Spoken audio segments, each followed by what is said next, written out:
Sheriff Jones was just finishing a piece of the world-famous apple pie that was made with the best picks from Hick's orchard. It was a Finch classic. He barely scraped the last piece when Bobby and Allison came bursting through the door. Both Bobby and Allison were so excited and out of breath that nobody could understand a word they were saying.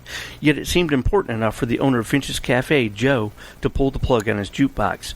Since that hardly ever happened as long as anyone could remember, the whole room went dead silent except for the two children. The sheriff put his finger to his lips and made a shh sound. Bobby and Allison both stopped talking. The sheriff asked, "What in tarnation is this fuss all about?" in his best fake southern accent. Bobby jumped in immediately. "Coach Walensky is dead." The sheriff looked surprised. "What are you talking about, boy? I just saw him yesterday, and he was fine. He's the healthiest man in Washington County, except for that beer gut." Everyone laughed. Allison joined in the conversation. "It's true, Sheriff Jones. He is in the field, on Farley Road, behind Bobby's grandmother's house. He's upside down, with his feet sticking out." While the sheriff was staring at the two, trying to figure it all out, the rest of the room, comprised of all the busybodies of Fort Anne, didn't need any more confirmation there was something interesting to see. The room cleared out faster than when two men step outside a bar to fight.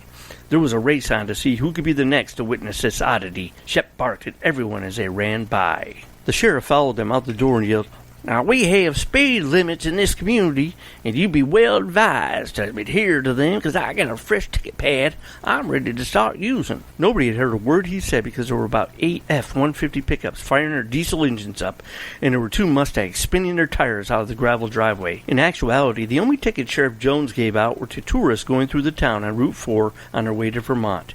Figuring it was a low-key, one-horse town, the targeted travelers opened their engines at the outskirts of town, where the speed conveniently goes down instead of up. Sheriff Jones was there with his finely tuned radar gun. The revenue stream was enough to fund his job, buy a new car every year, and allow the judge the finest courtroom and chambers in that part of the state of New York. They were even featured on 60 Minutes once as being a speed trap. Sheriff Jones had one of his finest hours when he was quoted as saying, "It is only a speed trap if we were doing it for the money. This is a public safety issue, and the people of this town understand it and support it. As a matter of fact, there's never been a local person here convicted for speeding."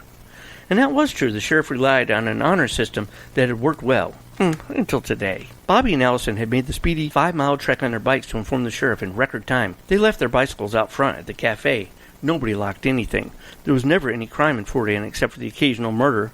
Well, one murder. Sheriff Jones took Bobby and Allison in his car and raced to the scene of the crime. Shep was riding shotgun with his head out the window. Bobby rolled his rear window halfway up to prevent loose drool from Shep's smiling face from re-entering the car. Bobby couldn't help thinking this was one of the best days of his life.